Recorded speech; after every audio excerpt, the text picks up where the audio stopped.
கனத்த இதயத்துடன் என்னுடைய இனிய நண்பர் ஆம்ஸ்ட்ராங் அவருடைய முதலாம் ஆண்டு நினைவேந்தல் நிகழ்வுக்கு வருகை தந்திருக்கின்றேன். நண்பர் ஆம்ஸ்ட்ராங் அவர்கள்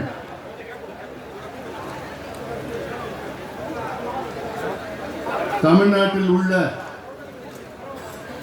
அனைத்து பூர்வகுடி மக்கள் ஒன்று சேர வேண்டும், இந்த மக்களுக்கு சமூக நீதி பெற வேண்டும் என்ற நோக்கத்தில் அவருடைய பயணத்தை தொடங்கினார். கடந்த ஆண்டு கொடூரமான முறையிலே நம்மை விட்டு அவர் பிரிக்கப்பட்டார். அதற்கு முன்பாக பல முறை என்னுடன் நேரடியாக கருத்துக்களை சொல்லி எப்படியாவது இந்த மக்களை நாம் முன்னேற்ற வேண்டும்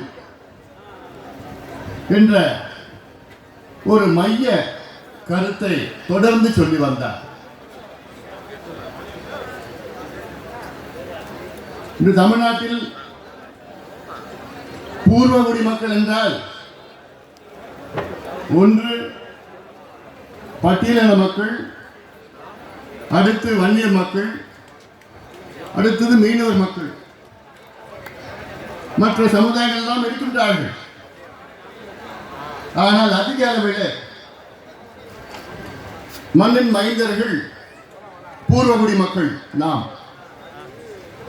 நம்மை இவ்வளவு காலமாக படிப்பறிவு இல்லாத, பொருளாதார முன்னேற்றம் இல்லாமல், வேலை வாய்ப்பு இல்லாமல், மதுவுக்கு அடிமையாக்கி தொடர்ந்து நம்மை வாக்கு வங்கிகளாக நம்மை ஆண்டு கொண்டிருக்கின்ற அமைப்புகள் எல்லாம் நம்மை நடத்தி வருகிறார்கள் என்று இது என்னுடைய கருத்து மட்டுமல்ல, நண்பர் ஆம்ஸ்ட்ராங்குடைய ஆழமான ஒரு கருத்து.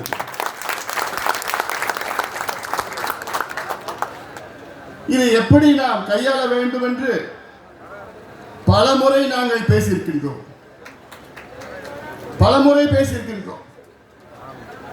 சமீபத்தில் ஒரு டேட்டா, ஒரு தரவு என்னிடம் வந்தது. தமிழ்நாட்டில் சமுதாயங்கள் அடிப்படையில் சட்டமன்ற தேர்தலில் எவ்வளவு சமுதாயம் எந்த தொகுதியில் இருக்கின்றார்கள் என்று ஒரு தரவு. அந்த தரவின்படி தமிழ்நாட்டில் 234 சட்டமன்ற தொகுதிகளில் 62 சட்டமன்ற தொகுதிகளில் அதிகமாக இருப்பது வன்னியர் சமுதாயம். 42 சட்டமன்ற தொகுதிகள் அதிகமாக இருப்பது பட்டியலின சமுதாயம். இரண்டாவது, மூன்றாவது, நான்காவது இதெல்லாம் இந்த தரவில் எடுத்து பார்த்தால் தமிழ்நாட்டிலே 130 சட்டமன்ற தொகுதிகளில் இந்த இரு சமுதாயம் சேர்ந்தாலே நாம் ஆட்சிக்கு வரலாம், நாம் ஆளலாம்.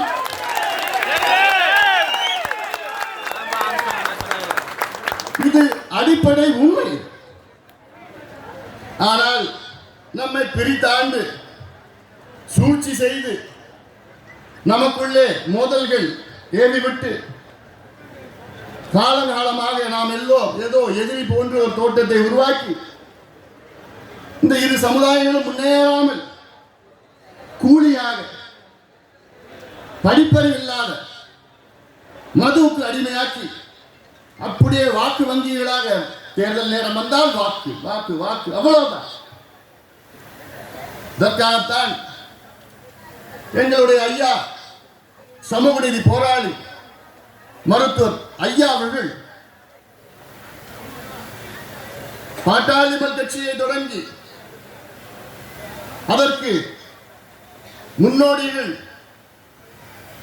அண்ணல் அம்பேத்கர் அவர்களும் தந்தை பெரியார் அவர்களும் புரட்சியாளர் கார்ல் மார்க்ஸ் அவர்களை எங்களுடைய வழிகாட்டிகள், அவருடைய கொள்கைகளை நாங்கள் பின்பற்ற வேண்டும் என்ற நோக்கத்திலே எங்களை மருத்துவர் ஐயா அவர்கள் வழிநடத்திக் கொண்டிருக்கின்றார்கள். அதில் எந்த கருத்து வேறுபாடும் நிச்சயமாக கிடையாது. இடையிலே சூழ்ச்சிகள் செய்து நம்மை பிரித்து ஆண்டு கொண்டிருக்கின்ற கட்சிகள் இதை இன்றைய தலைமுறை புரிந்து கொள்ள வேண்டும். குறிப்பாக இளைஞர்கள் புரிந்து கொள்ள வேண்டும். யாரும் யாருக்கும் எதிரி கிடையாது.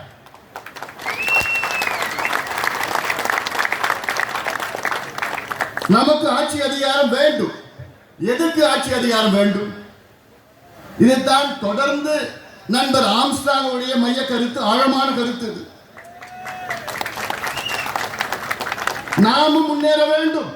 ஏதோ ஏதோ முதலமைச்சர், துணை முதலமைச்சர், அமைச்சர் எந்த பதவி எல்லாம் இல்லை, அதெல்லாம் வேண்டாம். நமக்கு சமூக நீதி வேண்டும். பூர்வகுடி மக்கள் நாம் முன்னேற வேண்டும், படிப்பு வேண்டும், வேலை வேண்டும், பொருளாதார முன்னேற்றம் வேண்டும், சுயமரியாதையுடன் வாழ வேண்டும்.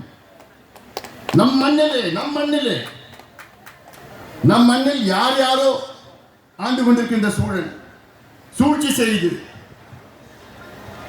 ஆனால் அந்த சூழ்ச்சிகள் எல்லாம் உடைத்தெறிய வேண்டும் என்று நண்பர் ஆம்ஸ்ட்ராங் அவர் தொடர்ந்து வலியுறுத்தி, அந்த கருத்து எனக்கு மிகவும் பிடித்த கருத்து.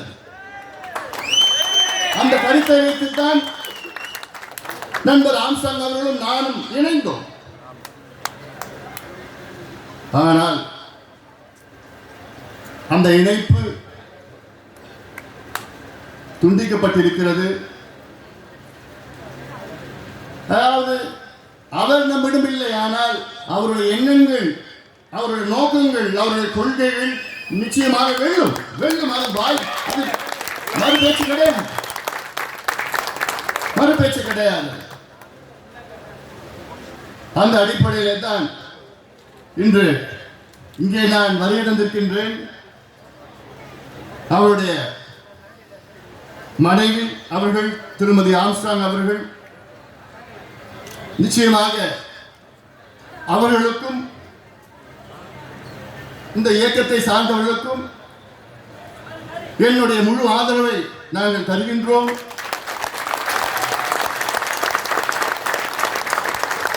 இன்று ஒரு இயக்கத்தை தொடங்கியிருக்கின்றார்கள். இந்த இயக்கத்திற்கு என்னுடைய வாழ்த்துக்கள், பாராட்டுக்களை நான் தெரிவிக்கின்றேன். இந்த இயக்கம் நண்பர் ஆம்ஸ்ட்ராங் அவருடைய அடிமட்ட கொள்கை, சமூக நீதி என்ற அடிமட்ட கொள்கை நிச்சயமாக இயங்கும். நாம் முன்னேற வேண்டும். நாம் முன்னேற வேண்டும் என்றால் நாம் ஆள வேண்டும் என்ற எண்ணம் நமக்குள்ள வர வேண்டும். இன்றைய தலைமுறைகளுக்கு வர வேண்டும். நமக்குள் எந்த பிரச்சனையும் வேண்டாம், எந்த சர்ச்சையும் வேண்டாம். அதில் நான் மிக கவனமாக இருக்கின்றேன். அதை மீறி எங்கே அங்கு ஒன்று இங்கு ஒன்று ஏதாவது ஒரு பிரச்சனை இருந்தால் முதல் வேலையாக அங்கே சென்று அதில் நான் அந்த பிரச்சனைக்கு நான் தண்ணியை ஊற்றுகின்றேன். ஒரு நாள் ஒரு சிலர் அதை எண்ணெயை ஊற்றுகிறார்கள். என்னுடைய எண்ணம் இருக்கக்கூடாது. நாம் எல்லோரும் வளர வேண்டும், வாழ வேண்டும். கிராமத்தில் பார்த்தீங்கன்னா இன்னைக்கு என்ன, அதே குடிசையில் தான் 2 பேரும் அதே குடிசையில் தான் வாழ்ந்துட்டு இருக்கிறான், அதே கோமணம் தான் கட்டிட்டு இருக்கிறான், அதே ஆடு மாடு தான் வச்சுட்டு இருக்கிறான், அதே கஞ்சியோ கூட தான் குடிச்சிட்டு இருக்கிறான். படிப்பறிவு இல்லை. சாயங்கால நேரம் போனால் தண்ணியை சாராயத்தை குடிச்சிட்டு நாசமாக போயிட்டு இருக்கிறாங்க. தேர்தல் வந்ததுன்னா உடனே வருவாங்க, பிபி எடுத்துன்னு வருவாங்க. தேர்தல் முடிச்ச உடனே போயிடும். இன்னைக்கு நாங்கள் அரசியல் பேச வரல. ஆனால் ஒரே ஒரு கருத்து நான் சொல்லணும். இன்னைக்கு ஆளுங்கட்சி இருக்கிறது. ஆளுங்கட்சிக்கு அதிக சட்டமன்ற உறுப்பினர்கள் கொடுத்த சமுதாயம் வன்னியர் சமுதாயம் 23. இரண்டாவது அதிக சட்டமன்ற உறுப்பினர் கொடுத்த சமுதாயம் பட்டியலின சமுதாயம் 21. இந்த 2 சமுதாயங்களும் சேர்ந்து ஆளுங்கட்சி திமுகவுக்கு கிட்டத்தட்ட 44 சட்டமன்ற உறுப்பினர்கள் கொடுத்திருக்கின்றார்கள். அவ்வளோ சட்டமன்ற உறுப்பினர் கொடுத்த இந்த 2 சமுதாயங்களுக்கு இவர்கள் என்ன செய்தார்கள்? இவர்கள் முன்னேற்றத்திற்கு என்ன செய்தார்கள்? இதை இளைஞர்கள் புரிந்து கொள்ள வேண்டும். இந்த தலைமுறையினர் புரிந்து கொள்ள வேண்டும். உடனே செய்யும். அதுலயும் பட்டியலின சமுதாயத்தை சார்ந்த அமைச்சர்கள் புரோட்டோகால் பார்த்தா மொத்தமா இருக்குது. திமுக இருக்குது 35 அமைச்சர்கள். 35வது புரோட்டோகால் யாருன்னா பட்டியலினத்தை சமுதாயத்தை சார்ந்தது.